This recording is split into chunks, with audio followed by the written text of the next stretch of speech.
but I just wanted to introduce myself. I'm Shannon LaMarche. I'm the founder and luxury travel designer at Premier Luxury Travel, where we help our clients experience the best of a destination through its food, wine, and culture. I want to thank you for coming tonight. And I'm just telling you right now, you're in for a real treat because today is a very important day. It's the bicentennial celebration of Peru's independence, and a presidential election just happened yesterday, and the new president of Peru was sworn in today. So this won't happen for 200 more years, and the mood in Cusco tonight is one you will never see again in your lifetime. So I just wanted to welcome you, and it's such an exciting night in Peru, and we're going to be talking about some really amazing things. So I just a little housekeeping first. We're not going to wait until the end to do question and answer. If you've got a question that you want to ask, feel free to unmute yourself at any time and ask the questions as we go, or put them in the chat box and we'll address them however you like. So, so I guess I've already asked the show of hands who here has been to Peru. And if you haven't been, is it on your bucket list and would you like to check it off? Absolutely. Let me ask you that. Yes. Good to hear. Anybody else? Oh, yes. Dan, you're wanting to go back, right? Okay, let's go again. Okay, cool. Sounds I was just good. a kid. Okay, so I'm joined here with my good friend Ashish. He's the president of Big Five Tours and Expeditions. Hi. And we have a great partnership together, and he is going to talk to us today about a day in the life of a Big Five Peru experience. So Ashish, why don't you tell us who you are, who Big Five is, and introduce our other special guest. Well, I mean, the special guest is in the mid. It looks like a Brady Bunch square on my computer, so it's Javier right in the middle. I'll take Javier for 300, Alex. So he's right in the middle there. Javier is actually live from Cusco, and this is a live feed. This is not pre-recorded, so if he says something funny or does something funny, just point and laugh. That's what I do.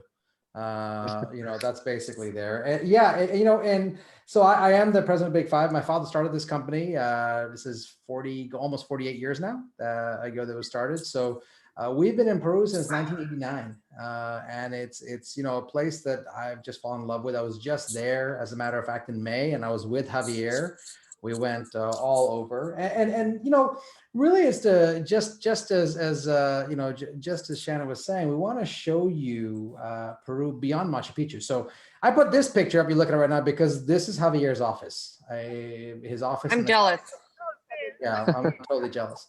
Javier, okay, so this is Machu Picchu. Why don't we just take a second, first of all, and if you were looking at this, what does this picture mean to you? Well, you've seen this picture a million times, but what does this picture mean to you when you look at it? Not a fan. First of all, are you calling me bureaucrat, Ashish? Yes, I am, very much so. Sounds like my office. But yes, I consider myself very privileged, Ashish, to be able to get there at least once a week, pre-pandemic, twice or three times a week. When I see that picture, many things come to my mind. I think it's one of the symbols of Peru. Machu Picchu is the reason why Peruvians are so proud of having been born here. And one of the things to tell about Machu Picchu was considered, and we just celebrated one more anniversary of the election of Machu Picchu as one of the new 7 wonders of the world. And lots of engineering comes to my mind. There's an explosion of life in that area, the cloud forest. I wouldn't know where to start. There's a lot. But, well, yes, Machu. Go ahead. Sorry, go ahead. No, the place means a lot to me. It gave me a lot to me and my family. I make a living out of it, and I love the place. And we were there together in May. And yes, it was really cool in terms of it. So the reason I showed this picture first is this is probably about the only normal thing we're going to do tonight. Everything else we do is gonna give you laughing, maybe crying, but definitely scratching your head. So first of all, just as Shannon said, it's a very informal evening. I love a group like this when it's not 100 people. So if at any point you want to say something, say, hey, Ashish, you got something stuck in your teeth, or or hey Ashish, Ecuador is better than Peru. That's fine. You could say that if you want to. Use the chat box if you want to. So all of you right now, find the chat box, put a Y in the chat box. That way I know you know where it is. That at any point during what we're talking about and showing, if you have something to share, don't wait till the end. Just interrupt us, unmute yourself and say something. Put something in the chat. We'll see it. It'll be great. We'll be able to go through and show it. So the idea behind today is to show what's beyond Machu Picchu. But as Shannon mentioned, today is the bicentennial independence. So Javier, you are in Old Town Cusco right now. What if we show the people what do you see around you, and what does this day mean to you as Peruvian? Well, it's just not just a number. Sorry, 200 years. It doesn't happen that often, but besides that, it means a lot because Peru has been famous for being the cradle of very important civilizations like Tiahuanaco, Nazca, Chavin, or the Inca. And all of these people developed an amazing civilization that had been in touch with other parts of the world, like not in Central America or the Aztecs in Mexico, just by themselves. But all of this process was put to an end dramatically and suddenly by the Spanish arrival. So the Spanish dominated our people for about 300 years.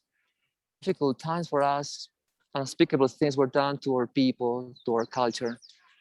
But on the other hand, we're a result of that. We're all mixed. Myself and everybody else have Spanish and English blood in our veins. But those 200 years were very difficult for us. And I guess this feeling of liberation grew up throughout South America. And I remember 11, 12 years ago, seeing Colombia, Ecuador, Argentina, Chile celebrating their independence. That long ago, not Peru. For us, it took us a little longer. It was the last country getting its independence with us. The independence of South America from Spain was consolidated. And well, theoretically, because Peru continued to battle against the Spanish. And it wasn't until the 1860s when finally the independence was sealed from Spain, Batalla de Ayacucho, the Battle of Ayacucho. It was looking up. I mean, when we all thought it was gone, Chile declared war to Peru, the famous War of the Pacific. So it was a long battle in Peru. We had a lot of difficulties. And with the independence of Peru, our third stage in our history began. The third stage, modern times or Republican times. So this is what it means to us. Well, a new start. And there's so many people around you. There's, the city's alive. What do you see around you? What are you seeing with everybody? Yes, Ashish. For Peruvians, it's a time to travel. Besides the pandemic, Peruvians travel because kids go to on vacation, and knowing that not many tourists are coming for a variety of reasons, so they are traveling. And the main square is, is a place for us to meet, to congregate, celebrate. As far as I know, there was a big celebration yesterday, but a big celebration in quads because it's not allowed for us to get together, crowds because of the pandemic. So even though we celebrated, it was restricted. They put a stage right in front of the cathedral, and the soldiers came to march, the police officers, our important functionaries, so on. Well, today, we're still redolent of celebration. Yeah, it looks like it. I mean, everybody's out there. And look, as long as I've known Shannon, she loves doing crazy things. So I have a question for you. What's the craziest thing you've done? And I know you've shared this story with me before, and it actually is appropriate for considering what we just inaugurated a new president today in Peru. So what's the craziest thing you've done with travelers that have been with you? Well, I cannot tell that in public. I'm sorry. Well, I think one of the craziest things is something I did in Lima. We're having presidential elections 2016. We had to elect between a boy and a girl, Kuczynski, Fujimori. And then I was thinking, why not to take my travelers to see what it's like to vote in Peru. First of all, voting in Peru is mandatory. Otherwise, you pay a fine. And the whole process. We have a different ID other than the license, driver's license. So I co-participated with some of the functionaries. I took my travelers to the school. We had to see firsthand what was going on. Seeing the people waiting in line, going inside the classrooms, voting, their fingerprints with purple ink, and then going out with smiling faces, until one of the police officers came to us and said, "Señor, don't you know that this is not allowed to do? Congregating during elections is not allowed. It's against the law." So we had to leave, but happy because we saw that experience firsthand. Could have gone to jail, but I mean, I would have bailed you out. I mean, I'm good for it. I would have bailed you out. It wouldn't have been a problem. I wish we did it that way in the US, honestly. Well, I don't know if I can bail everybody out, but I mean, yeah, but I mean, but yeah, I like that idea as well. Well, I mean, that's kind of what I wanted to share is, what we're trying to tell everybody is that Peru is more than just Machu Picchu. For example, what you're looking at here is just, the culinary side and the gastronomy scene in Peru is probably the best, if not one of the best not just in Latin America, but in all the world. There's a restaurant in Lima that I just ate at when I was there. It's called Central. And this restaurant was just voted as the #3 top restaurant in the whole world. They have a tasting menu that goes 3 hours. You don't feel full when you're done. You definitely feel satisfied, but it is just off the chart. So Javier, you're a foodie as well, man. So there's a lot of influences, Japanese influences in the food, but everything is fresh and organic. What's your favorite dish? And it doesn't have to be fine dining. You get as crude as you want to get. What's your favorite dish? Well, by far is a beef heart kebab. Beef heart kebab. I'm sorry. Beef heart kebab. Wow. Yeah. That's incredible. Which is, I love it. We call it anticucho. The clear evidence of the Black people's influence or the African influence in our food, like many other dishes. But if that sounds too barbaric, I can switch to arroz con pollo. This is cilantro seasoned rice with chicken. Very simple, but very effective. What about ceviche? Do you like ceviche, Javier? I don't like ceviche. I love it. Oh. I love ceviche. Oh, okay. I love it. And the best place to try ceviche is Peru. And in Peru, the best place is any place along the coast. Could be Lima, Trujillo. So if I go to Lima, that's the first thing I do, try ceviche. But amount of the right answer to that is who makes the best ceviche? It depends who you talk to. That's Yes. a fact. Isn't Peru the birthplace of ceviche? I mean, people think it comes from Mexico, but it's not true. It's definitely Peru, correct? Yeah, definitely not from Mexico. Right. Not from Mexico. It's Peruvian. And I think people would be surprised to hear that there are just dozens of Michelin star restaurants in Lima. Yeah, I mean, Central is truly a culinary destination, right? Yeah, I mean, so just look at this picture right now. On the right-hand side, that dish on the right-hand side with the Asian influence, the smoke, that's a dish from Central. I want to eat that right now. Oh, I gotta tell you, it's amazing. It's an 8-course tasting menu. You can go there and just have a regular lunch, but it just doesn't do it justice. You really have to go for the tasting menu. It'll take you 3 hours, so we recommend doing it for lunch, not dinner. And okay. It's just, I'm vegetarian. They catered it to me, and it was just with a 6 hours or 8 hours notice, they catered it to me, and it was just, I was mind numbing in terms of how amazing the food was. Then you go over this Astor de Gaston, and then you've actually got a whole bunch of other ones there. You've got restaurants in Cusco as well that are Michelin star restaurants. If you look at the bottom left-hand side, that tray is actually from Astor de Gaston. And if I actually fast forward, in Cartagena, in Colombia, there is a restaurant called Carmen. And I ate here when I was there. So the head chef of Carmen, got his start at Astor de Gaston in Lima. That's where he cut his teeth. So if you were to Not bad. if you were to go to most Michelin star chefs in Latin America, I will tell you a majority of them cut their teeth in Peru, at a restaurant in Peru. It's really that stunning in terms of the food side. Now there's the drink side as well, and that's something as well. The drink scene is a different thing altogether. Now you've got, agave in Ecuador, you've got rum in Colombia, you've got pretty much anything you want to drink in Mexico. But then you get to Peru and it's the piscos. But you just take a look at this dish and take a look. This is a pisco, but look at the shavings. Look at what's in there. Look at the ginger. There's just something about it, about this. And you just can't help but just enjoy it. That's the beauty of it. Javier, what's your favorite drink?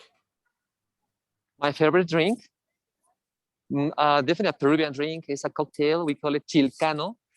It takes second place after pisco sour. But I like this one better because it's not that sweet and it's more refreshing. Pisco sour is drink, right? That's the corn one, right? No, chilcano is a pisco based cocktail that includes 7-Up, am I right? Yes, or Sprite. Ginger ale, pisco, and mint and ice cubes. Well, so that one is more refreshing. I have to read to you, Javier. So Dave just shared it because I think I'd need a very long time there to try all the culinary wonders. My wife would suffer. She's very picky. It's funny. Everybody who comes to Peru all of a sudden becomes very picky when it comes to food. So Dave, don't worry. Your wife is Dave, Janet she doesn't have to eat everything. No, It's okay. She's totally fine. Everybody comes there and says you don't have to more eat picky than anybody. You end up eating everything. Well, you can just eat what she doesn't eat, so it's all good. Exactly. You're right. Paula just shared pico shandy. So, Paula, if you want to unmute yourself, go ahead. Talk about pico shandy. What exactly? It's a pisco shandy. That's what a chilcano is. Oh, sorry, pisco I shandy. spent a lot of years in Peru. Yeah, there you go. There you go. So she's got it. Thanks for that. But I've never had one with shavings of kion or ginger, as it's called. That's good. That's a signature dish from. It's not even from a Michelin star restaurant. It's a local bar in Lima that does that dish, and it is actually really, really good. I was surprised. So that was there. I also wanted to share with everybody. There's places in Peru that are again, ruins beyond Machu Picchu. Javier, I know on the left-hand side is one of your favorites, the top left, the Rainbow Mountains. Why don't we talk about that? Because that's not a doctored image. That's what it really looks like. That's where I want to go. If I'm going to Peru, that is on my itinerary for sure. Yeah, it's amazing. I'm sorry, Ashish, what place did you say? The Rainbow Mountains. Rainbow Mountains. Las montañas de Ausangate. There you go. She's got Rainbow Mountains, sure. Yeah, Paula knows. Yeah, she's got it. Yeah, this place is becoming like a must go or must see place because of the scenery, the environment, the mountains are so beautiful, and it involves some exertion. Well, it's not that easy, but you get adapted to the altitude, and you can make it. It's not impossible. Once you get there, you forget about everything, and this is it's just great. No, and I gotta tell you, I mean, I've been to Peru more times than I can count, and on the picture on the right hand side is actually my favorite. I took that picture on one of my recent visits. That's actually Gocta, up in the northern part of Peru. That is, by the way, those of you guys don't know, that is the actually third or fourth highest waterfall in the world. So Angel Waterfalls in Venezuela is the highest. A lot of people think Victoria Falls is the highest waterfall in the world. It's not even top 10. And actually, so Gocta, so I gotta tell you, so you can hike up to Gocta, and there's a viewpoint to take this picture from, and there's a second hike that goes 2 kilometers more that's right here at the base of where the falls come in. So I actually hiked up here as well. It's quite stunning. And then this one down here is Huaraz. Huaraz is the Patagonia of Peru, and one of, again, just a place that's just different in terms of the experience. That's a really good description of it too. Yeah, like 100%. Patagonia. So here now comes the conspiracy side.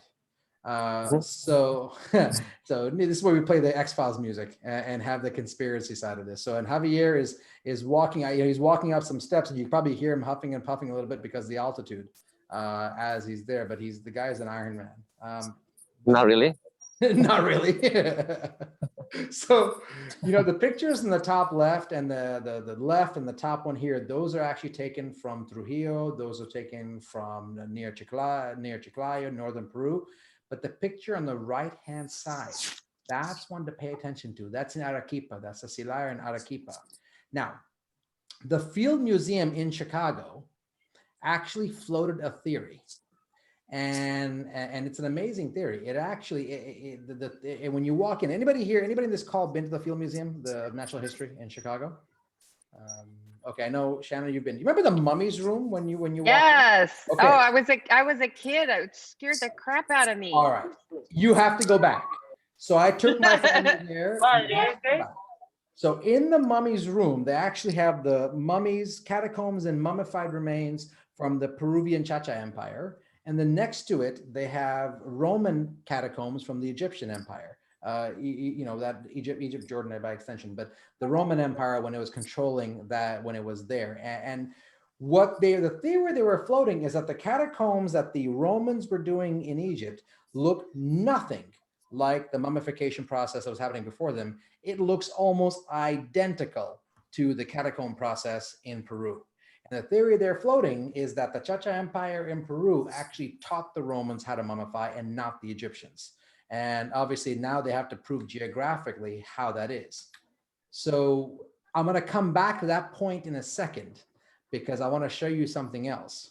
So beyond Machu Picchu, and remember what I said about the conspiracy theory, because I'm going to come back and touch on that. So that picture on the bottom right-hand side, that's Cuelap, and that's actually where some of these mummies were found, the catacombs, whatnot. But Javier, let's talk about the picture of Huacrapucara on the top right and Choquequirao on the left-hand side. What can you tell us about those two pictures, Huacrapucara on the top right and Choquequirao on the top left? Well, both places were built by the Inca. That's the common denominator. Choquequirao is by far better known than the Huacrapucara. Even though the access to Choquequirao is more difficult, it includes hiking for 4 days, but the place is considered like the sister city of Machu Picchu. In terms of location, architecture, it's just impressive, really impressive. Huacrapucara, on the other hand, is relatively small, but the location, like most Inca places, dramatic and spectacular. The top of a mountain, beautiful Inca trail, just like a food trail, like a sidewalk. And then the stonework is amazing, as if you were in Cusco. And the environment, the view, landscapes the place is off the beaten track. Not a lot of people go there. It's becoming more and more popular just now. Yeah, and yeah. In Choquequirao is what, 4 or 5 days hiking is the only way there. There's no train, there's no road. You have to hike in. There's no other way to get there. I think that was the case when I did last, but I don't know if it's changed from there. So just think about that, right? So we've now look at these ruins, look at the sites we've seen. We're so far removed from Machu Picchu right now. Yes, Incan history, and that's what Javier was saying was a common bond. Cuelap, on the other hand, at the very bottom right-hand side, this is the citadel of Cuelap. This is up in the northern part in Chachapoyas. This is outer jungle. This is Amazonas region. And this particular area, what's really amazing about Chachapoyas is it is 1,000 years older than Machu Picchu. It is 10 times the size of Machu Picchu. And a lot of, when you go in, the artifacts are still there, including the skyway going to and from. You can see some of the mummified remains in the catacombs still because there's no road to take them out. They're still there. So it's really quite amazing in terms of the experience. Ashish, why do you think Machu Picchu gained the notoriety it did when there's so many other amazing places like it that nobody knows about? Well, I mean, I think, Javier, that's a good question for you. Why did Machu Picchu become so famous? That's a question I'll turn over to you. There is a simple question for that. And that one is because Machu Picchu and that is intact. The Spanish never got there. Otherwise, it would have been probably destroyed, defaced, desecrated by the Spanish, as they did to all the Inca sites. In addition to the majestic location, it's been on top of a mountain, covered by dense tropical vegetation, surrounded by the Urubamba River hundreds of meters below, with view towards the snow-capped. And the constructions, as I was saying, are intact, as they were at the time it was abandoned. I think that's the answer. I think that's right too. Well, and this picture you're looking at, now you can cue the X-Files music. Now you can clue my conspiracy, because the right-hand side is the treasury in Petra. The left-hand side is that Silar in Arequipa. And you can see the similarities, but look very carefully here. This encryption here. Now look here. Peru, Jordan. You start seeing similarities. And this is what the Field Museum is looking at, saying that, you know, Egypt, Jordan, and that whole region, when it was controlled by the mummies, and you can see Javier is walking through. People are dressed up and going through town. Look, we've got is that Javier? I'll come back to you for a second. What are we looking at there? That's interesting. This is my great grandfather, Pachacuti. Papa lindo, un saludo a la cámara, por favor. Papito, una propina te voy a dar. Un saludito a la cámara, por favor, mi hermano. There you go. He's saying hi to you, travelers of the world. Look at that. Look at the stonework. And his countenance, very proud, always looking around. The Inca, the old and the modernity put together. Well, I wonder. While we're with you, Javier, let's talk about the stonework on the left side versus the right side, because it's Sure. There's a story to this as well. So I'll let you share that. It's a crowded place. It's a pedestrian street. It goes up to San Blas neighborhood at the bottom in the background. But people come here to take pictures of the famous 12-angled stone that exemplifies the genius of the Inca artisan stone workers. Because to see how the Inca put together all these rocks with so many angles, not using any kind of order, as I will show you. They call it opus insertum, just stone with a stone. Wow, there you go. Look at it. Look at the size of the stone where they did. The hammering, the pecking method, performed everywhere. And the type of rock is also beautiful. It's a green diorite. So look at this young kid. He's posing next to the 12-angled stone. Just waiting for my turn. There you go. That one is the iconic 12-angled stone. It can be seen in the books and leaflets, even in the local beer bottle in high relief. It's being depicted there. That one. I'm on your way. Okay. You can count. It has 12 angles. What is this? Oh, the significance is because there's 12 angles. That's right. That's right. And why is it 12? I mean, is there a significance to that number? There is nothing significant about the number, but the way the Inca put together all these rocks around that piece, the 12 angles, it's just a bust of the Inca stonework mastery. And Jen, if you were to compare that to stonework that is, that is not as symmetrical, there's other parts of Cusco where you can see where it's the stonework is all, it looks like it's not symmetric. It actually, I think, Javier, we're heading towards that part of the wall where the rock does, right? We're heading that way? I have a question for Javier, if that's okay. Yes. Go ahead. Javier, Sí. mucho gusto. Mucho gusto. Estoy en el Canadá. I'm in Canada. There are some people. You were talking about the Field Museum in Chicago, Ashish. There are some other scientists who believe that those large megalithic stones that are the base of some of the Incan monuments, like in the city of Cusco, are actually pre-Incan. They predate the Incan Empire. What do you think, Javier? For example, there's a scientist in Peru called Brian Forrester, who really believes this.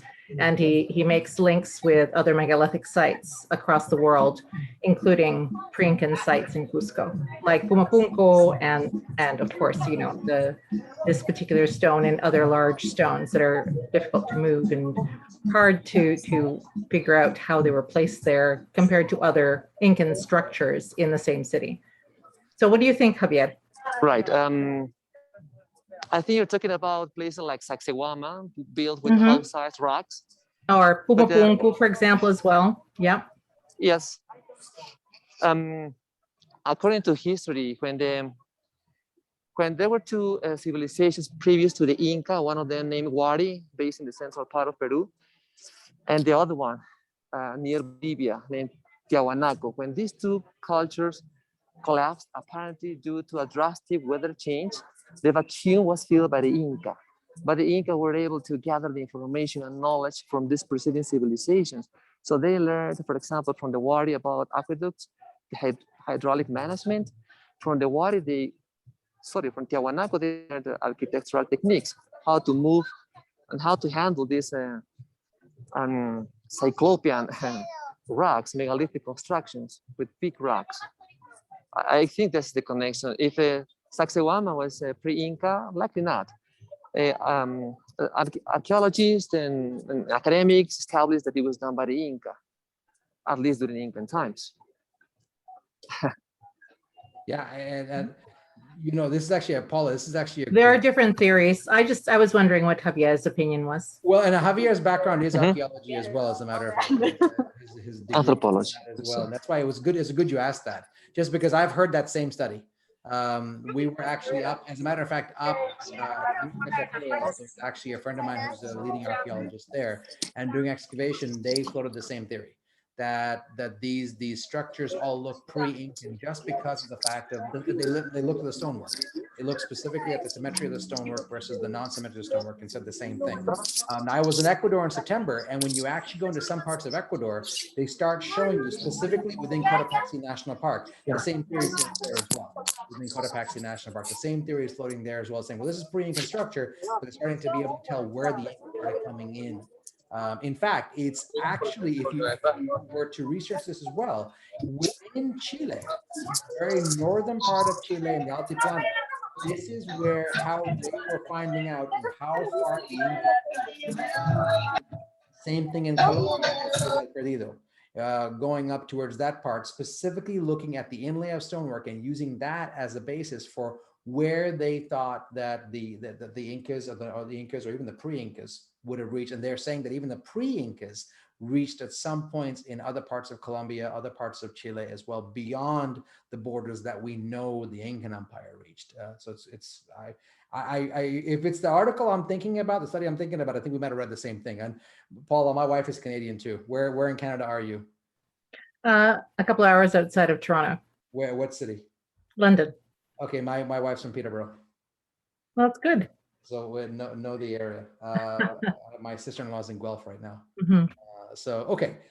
So, you know, as you can see, Javier is walking up. Javier, we're heading up towards a really cool place, right? We're heading up towards a really cool little surprise. So why don't we talk about what we're looking at? So I'll let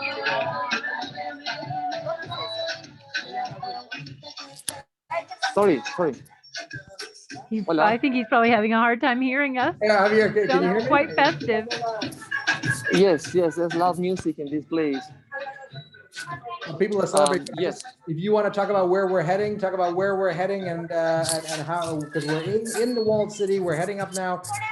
What we're looking at, where you're.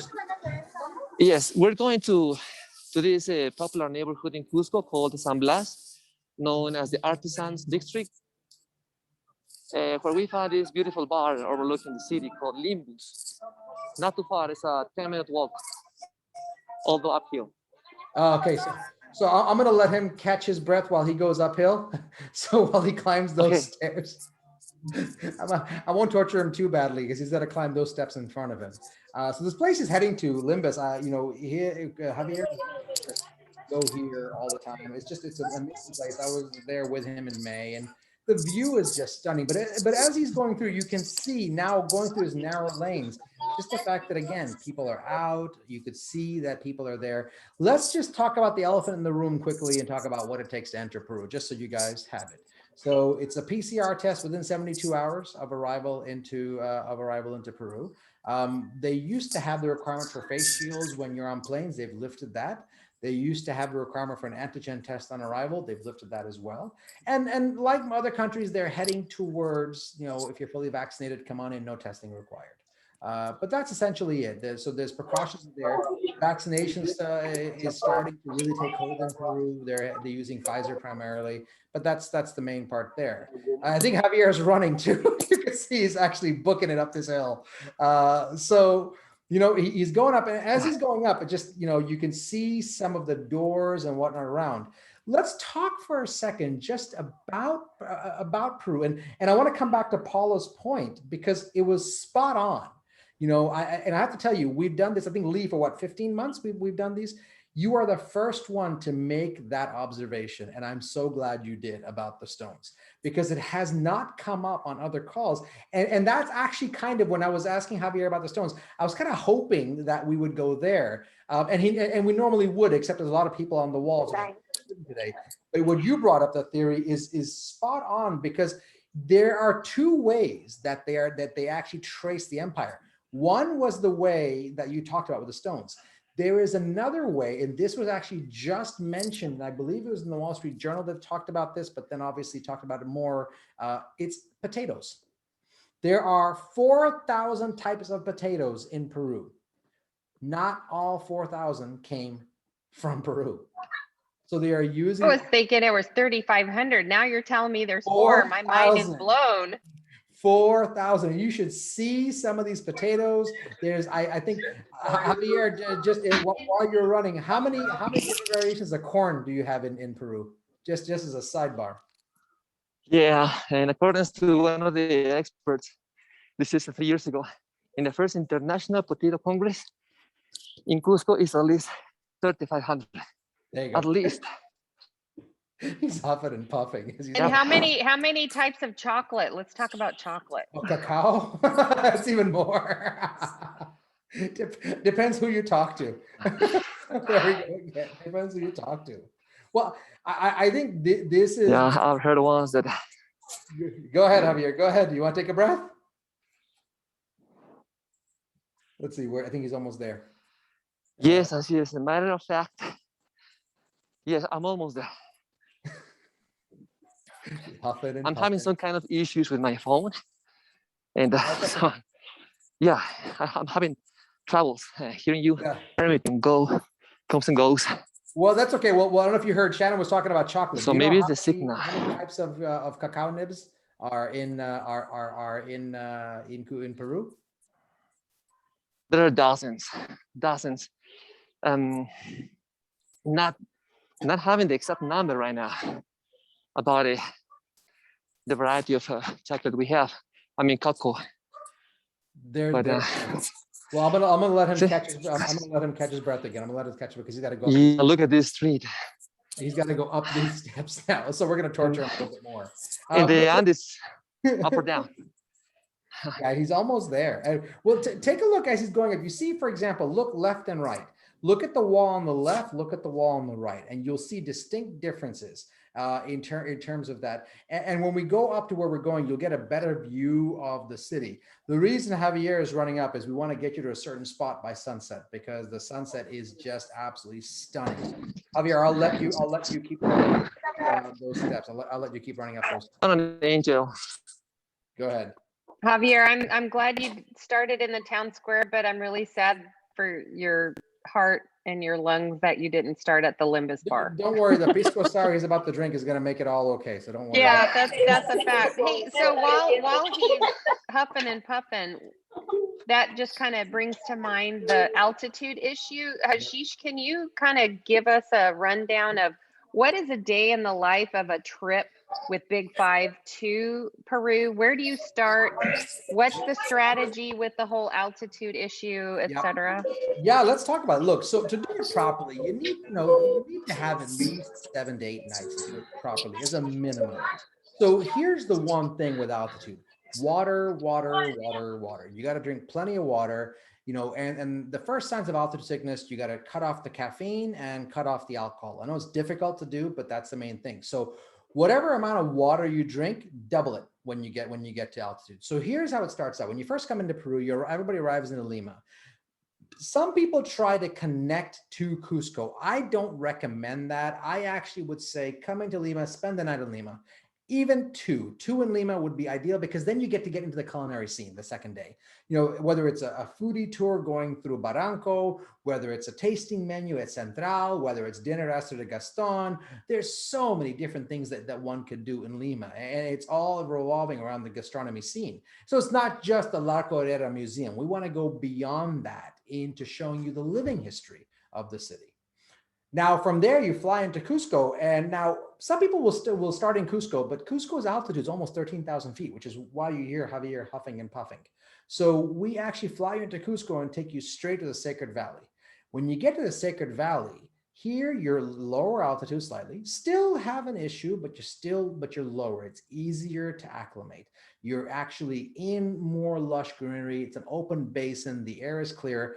This is where your water intake starts. So you should be by the time you land here, your body should be used to doubling your water intake. So if you drink a liter, drink 2. If you drink 2, drink 3. 4 might be a bit of a stretch. So there's that part. There's bathrooms everywhere, so you don't worry. But that's basically the main thing.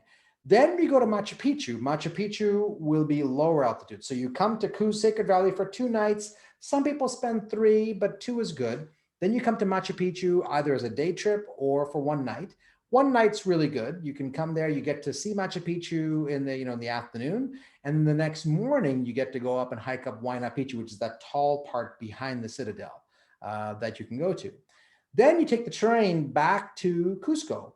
And now you're at the highest altitude, but by now you've already, you've acclimated, because you've been hovering between 10 and 11,000 feet down to 8,000 feet. So you're not going right from sea level to 13,000.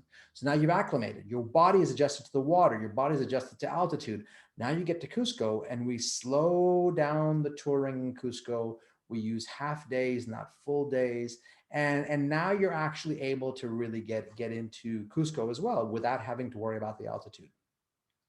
The nice thing about doing it this way is we also get you a bit inside the sustainable efforts that Big Five has on the ground. So for us, the one we're most proud of is actually one that's in the Sacred Valley and in Cusco, actually, where we are teaching women, weavers, different communities, how to support themselves through weaving, through micro-entrepreneurship.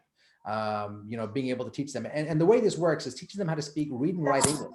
Because what ends up happening is their spouses leave town and to go find work, and somebody shows up, has them sign. Turns out they are actually planning to their land, not even knowing it. Usually to multinational corporations. So this protects that.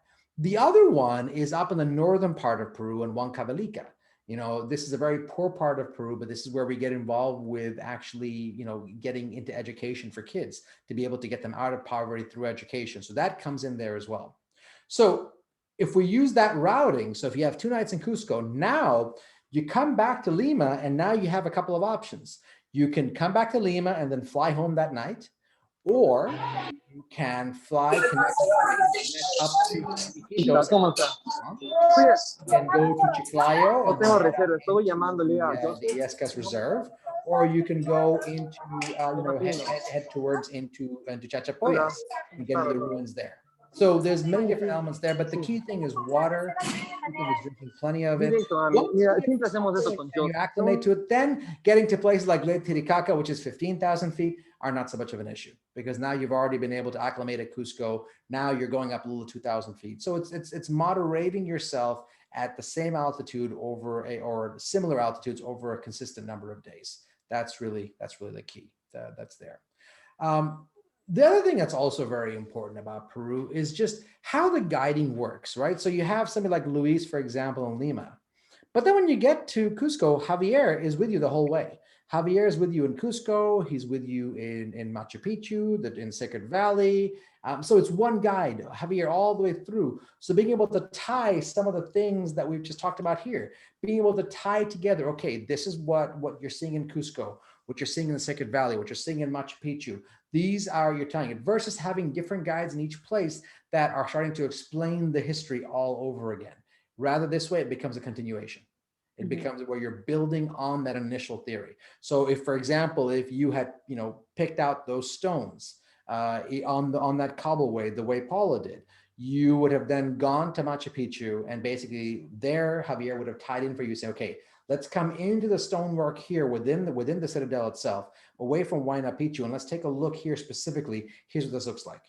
And then as you come into Cusco, going into specific areas around there where it's the same messaging, the same information. So that's the key. I think that's really fascinating, the way he can tie that all together. And I think it really teaches you the intricacy and the impressive engineering of that culture. That's way right. Back in the day. I mean, hundreds and hundreds and hundreds of years ago. I mean, thousands even of years ago. That's right. And I mean, do you recommend though that a traveler who's never been to Peru before try to get all of that in one itinerary, and then, hey, I want to go experience the Amazon River? How much time would they need to allow to do all that if they're assuming that, hey, I'm never going to go back to Peru or not for a long time? How much time would you recommend? This is a great question. So 7 nights, the minimum 7 nights is what you need to do Lima, Cusco, Sacred Valley, Machu Picchu. That's 7 or 8 nights. To go into the Amazon or to go up into Illescas and near Chiclayo or to go into Chachapoyas, you'll need 3 to 4 nights at each place. So in essence, you're committing to another week. Couple weeks then. Yeah. So you've got, let's say, a short 2 weeks, a short 2 weeks for the main portion of it, maybe a week and a half for the main portion. Then you've got time for a week for the rest of it. So there's that. So I'm going to turn it back over to Javier real quick because we've got a treat for you guys. Javier is actually at Limbus Bar, and we're going to teach you guys how to make a pisco sour. So Javier, back over to you. Yeah. Hola, buenas tardes. Everyone, this is Kalima. She's a well-experienced bartender. Los vas a enseñar cómo hacer pisco sour. ¿Cómo sí? Okay. So so watch this, Shannon. The hike's gonna be worth it. The run up those steps is gonna be absolutely worth it. He's gonna, his legs are gonna be magically fruitful in about 10 seconds. It'll be great. I think Pisco does that to you, doesn't it? Yeah. Was it? If Red Bull gives you wings, Pisco gives you a short-term memory loss. So there's that aspect of it as well. Hey, so here we go. Javier, is he making your? Oh, I'm in for that. Not yet. He's engaged in a different cocktail. Okay, so we'll come back to Javier once they're ready to make the pisco sour, and then we'll take you out to where you guys are heading. So in the meantime, again, if you have any questions as we're talking, we can go through. I'd like to come back to this notion, Shannon, that you were talking about in terms of, adding more days, because there's another aspect to that as well. And that's the food aspect. So here's the beautiful thing about some of the restaurants that you have, and especially the ones in Lima, they will use ingredients from every single part of the country. You will find, for example, some of the base of some of these dishes, especially even ceviche. The base is not going to be coconut or mango. The base is going to be using a different type of milk that's actually from the Amazon. That's what I've experienced as well. Okay. And they make my ceviche out of mango. So it's vegetarian, but they don't use coconut milk, which is what they normally use is condensed milk or coconut milk. They use a very different type of milk. They actually use cacao nibs that come from the Amazon. They use different structure. They use yucca root that actually comes from the coast near Mancora. They use yucca root that comes from there. They then start using corn that comes in from Sacred Valley and Cusco. And they start sourcing this stuff from all over. You even get so creative of what you do. For example, in Sacred Valley, there's a little tent area, there's an organic farm area that we go to. So Javier and I know this local chef named Luchito. He is, amazing as a cook. And he's just he's Andean by nature. He's up in the communities, up in those areas. And so he takes us out to his local farm. We set up a tent there with a table and everything inside. It's his farm. You basically go through the farm, you pick out different vegetables, you hand him the vegetables. He uses that to be able to start making some dishes for you based on what you've picked out. So you could literally go in the morning, go there, pick out the vegetables, get handed over to Luchito, and then you head out and you actually go into and you're doing all your different touring and whatnot, whether it's hiking, whether it's touring Ollanta, whether it's going to Sky Lodge, or even just going through the valley, and then you come back. So there's that part. Javier, are you up? I am. I'm just waiting Let's for see. my turn. All right, here we go. So here comes the pisco sours. Lima. Empezamos, papito. Tu preparación. Here we go. Let's see. As you can see, they're very busy. Which is a good sign. That's actually a good thing. Hey, Ashish, while we're waiting for a couple seconds here, can you describe to us the ideal traveler for a Big Five itinerary and what sets you apart from anybody else? Yeah, look, I mean, there's no such thing, and I don't believe it. And I'll tell you, my background's in finance and economics. I was an institutional trader before this, and I'll tell you right now that when it comes to competition, it's who you deem to be your competition. And for us, we actually found our own space. So, what really sets us apart is, well, first of all, you have Javier. He's the central part of it. You have somebody like him. He's a central part of what we do. So whether it's him, his brother Chris, there's a different element to how we go through. The second part of it is the fact that, the ideal traveler is somebody who is open to exploring more of Peru, is not just married to, I want to go to Machu Picchu and have my passport stamped and say that I've been there. That's it. It's beyond that. I want to go to Arequipa, to Silar. I want to go to Chachapoyas. I want to delve into that theory of where the catacombs really came from. Was it from the Egyptians? Was it from the Peruvians? I want to delve more into that. The one who asks more questions, the one who actually is willing to challenge the status quo and say, yep, you're up? Yes, it's ready. Look at that. All right, let's do it. Here we go. 3 ounces of pisco. 1 ounce of lime juice is already in there. Then a syrup, simple syrup, 1 ounce as well. Simple syrup. 1 ounce of egg white. Okay. It's gonna be a strong pisco. He's using quebranta pisco, which is a variety of grape. Then you have to shake everything energetically as he's doing it. This will create a foam due to the egg white. Pisco sour tastes like a homemade lemonade, but packs a late punch.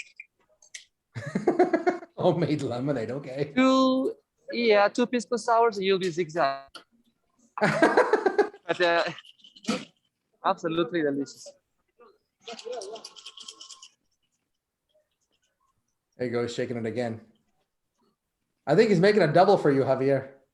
That's just for good measure. Yeah, I think so too. I'm with you. I think it is. Javier, we'll be right there, okay? Save some for us. Yuppie. There you go. I think the bartender watched Javier climb those steps and felt sorry for him and made him a double. I think that's his reward. Yeah, I told you. Notice how he's not huffing and puffing anymore.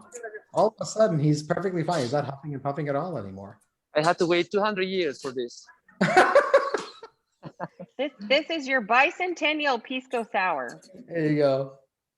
Exactly. That's a good one. And then the strainer.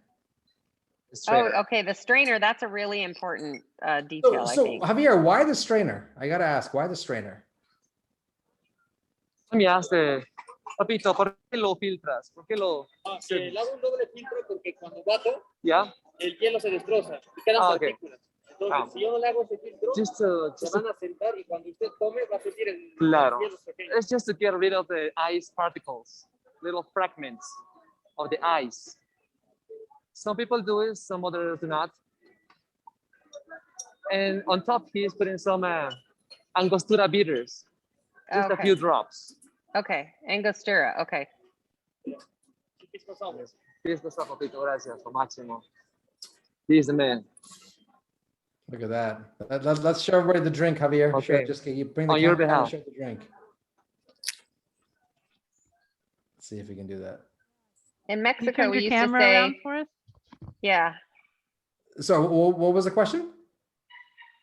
Oh, she wanted him to turn. Oh, what happened to him? We lost Oh him. no, did he cut out? Oh, he- no. Cut out. Oh, Oh, no. I'm sorry. I asked him to turn his camera around. He probably hit the wrong button. He'll come back. Yeah. He'll be back in Yeah. a second. It's all right. He'll be In back in a second. When I lived in Mexico, we used to say arriba, abajo, acentro, adentro. We do it there too. we do it Is there. really? Too. Okay, Oh, good. Now yeah, I'll yeah. fit right in. Yeah, we don't use tequila in Peru, but we still do it there. I mean, it's definitely there. He'll be back in a second. He'll be in a second. But he's actually heading out to this balcony area, and the sun's just starting to set in Cusco. So when he comes back in, so hopefully I'll see if he just messaged me. Hopefully he's. Let's see. In the meantime, does anybody have any questions so far? Are we good? Or, I mean, feel free to unmute yourself or write in the chat or anything. Yeah, in fact, while you're doing that, I'm just going to message Javier and tell him that he's out. Hey, Dan, are you ready to come back? Ready to come back. Are you ready to go back to Peru? I am, I was just remembering we spent 4 days on the Amazon, and I was just taken with the pink dolphins. That's one of the highlights of the trip. It was absolutely fascinating. I want to see pink dolphins. That sounds fabulous. Well, I mean, I just messaged Javier, so he'll come back in shortly. He's just getting set up, so we'll see him. So Lee will keep an eye out for him. So this is what happens when it's live. Yep. This is that moment where the DVR cuts out, right? When you get to the actually, who won? who Yeah. won or who killed the butler? Yeah. Yeah, or Or who got voted off the island? Or who got voted off the whatever. island? That's exactly it. This Who got is voted the off of Machu Picchu? yeah. Stay tuned. Same time next week. Same bat channel. Same. That's yeah. exactly right. What about you, Dave?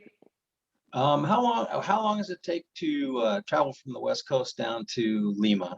Actually, it's not from Miami. It takes 5 hours, but there's flights from LA that go to Lima that'll take you about 4 and change that are there. So the flights going there will leave sometime in the afternoon, and you'll be there into Lima by early evening. Coming back, the flights leave at night, and it's a red-eye flight going back. So it could be anywhere, depending on the routing. From LA, some flights will go through Houston and connect there. Some flights will go direct. If you're going direct, it'll be about 5 to 5.5 hours. If you are connecting, obviously it'll take longer. Right, and I'm up in the Pacific Northwest, so I'm probably gonna originate in Seattle and then hop. Yeah. So if you're originally in Seattle, then the best for you is going to go through Houston. Go down to Houston and then connect there. So you're looking at a full day's travel to get there. So you start in the morning and then get there, and you actually, Peru is on Central Time, so you'll be 2 hours ahead when you land in. So and worth two it. seasons ahead, right? And Or two seasons behind, right? Exactly. It depends on what month you're in, because they don't change seasons. Correct. In North America, we change seasons. Correct. So they're Yeah. 1 hour behind us. Yeah, that's right. Okay. That's exactly right. Ashish, is there a rainy season? Is there a best time to go? January more so December, January, but January, February specifically is when you get the most rains. Depends on where you are. I mean, how further, for example, where you are in relation to the equator. But other than that, but January, February, those are the rainiest months. But then as you get further in, the months get hot. They get somewhat warm, somewhat cool. They don't have drastic measures until you get to the north. For example, up in the very north in Chachapoyas, for example, November onwards, November up until March, it's rainy season there. So it's an elongated rainy season. When you are in Cusco, in Machu Picchu, in Sacred Valley, January to February is where we're there. So I don't, Javier, it looks like he's having issues getting back in. So I don't know if it's because of the connection or something has happened. Lee, do you see him there by chance? I'm not seeing him. No. Okay. No.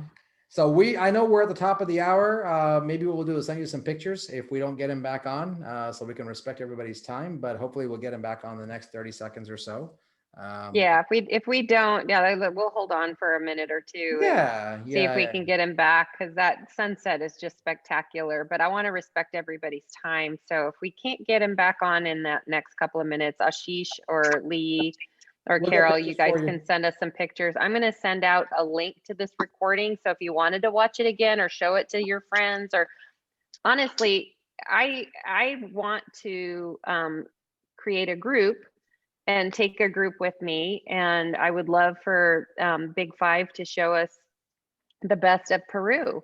So if anybody's interested in going with Premier Luxury Travel on an adventure, maybe in 2023, let me know. I'll be sending out an email with that link, and you can just respond to that email and let me know. I don't have any details or any dates or anything like that. It's just kind of, I'm throwing it out there, seeing who's interested in coming on an adventure with Premier Luxury Travel and Big Five. And, we'll see what we can do to change your life and check Machu Picchu and everything else off your bucket list there. And,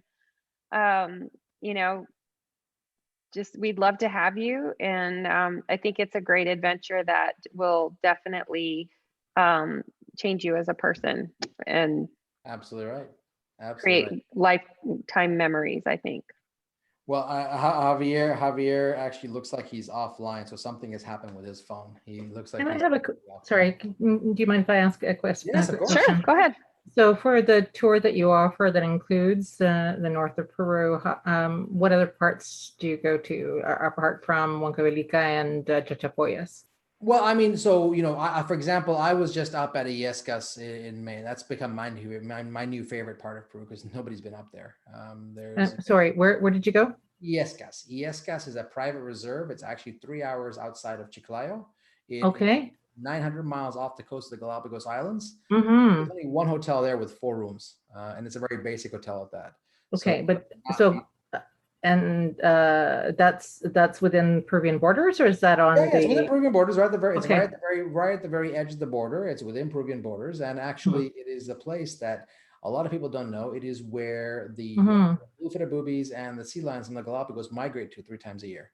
So I was actually up there and actually had experience there. It's also a place that is, it was created as a private zone specifically to bring the fishermen to the table, because before it became a private zone, it actually was, it was one of these places that was overrun by illegal fishing. Much like the areas outside of Galapagos are right now on the outer edges. So that's one part as well. Going south, going through Ica and Paracas as well, going sand surfing, but then even going into areas outside of Lima as well. Looks like Javier just came back in. Let's let him in right now. So we're just letting him in right now. Hopefully we'll see him again. Let's see. There he is. Javier, you're back. I'm sorry, everyone. We're gonna have you turn your camera. I'm gonna have you turn your camera. Let's try it again. You're sideways right now, man. No. Can you turn to the side? Can you turn your camera, Javier? Just turn your phone. Oh, did we lose him again? No, There. There we go. Perfect. So let's turn around, see what you're looking at. There we go. Sorry, I had some issues. Yeah, that's okay. So let's turn your camera around. Oh, he had some issues. The pisco sour's all gone. He found the pisco sour. Javier's the man. There you go. All right. Well done. I told you he would feel much better after the hike. So Javier, Yeah. we can turn the camera around now. Show us that spectacular sunset. Change the views. Let's see if this works. Hopefully we don't lose him. Let's see. Hold on. Let's see. Where's he going now? Where are you going? Javier. Oh, where'd he go? All I right. think he's well, putting his head. I have a feeling he's picking up his camera. He's going to go walk and go out that's onto what the I think as well. balcony. That's what I think as well. Hope so. Now that he's Yeah. drank his pisco sour. So- Yeah. Maybe not. Can you hear us, Javier? Can you hear us? He doesn't have his headphones in anymore. Oh no, we got to turn the camera. Turn it around. What did he do now? Can you hear us, Javier? You're not muted. He's trying to turn. Looks like so. Just turn the camera. Just turn the camera itself. You could just do that. There There we you go. go. Okay. Yeah. Now let's okay. walk out to the balcony. So that's where we're gonna head. Now that he's finished his pisco sour. Thanks a lot. He finished it with. That's his bonus for the night. He earned it. Yeah, absolutely. That's why they put 3 ounces of pisco in instead of 2. Yeah, that's right. That's exactly right. Mhm. That's exactly right. Javier, we're gonna head out. Can we head out to the balcony? Can you hear me? No, I think he's still having issues. Let's see. Let's see. I'm gonna actually see if I can send him a message. I've been messaging him. Okay, cool. Perfect. I'm not sure Is- if it's. Javier, can you hear me? Can you hear me? Javi? No, I think he's having trouble hearing us. I think he's still having trouble hearing us. Let's see. Let me see if we can.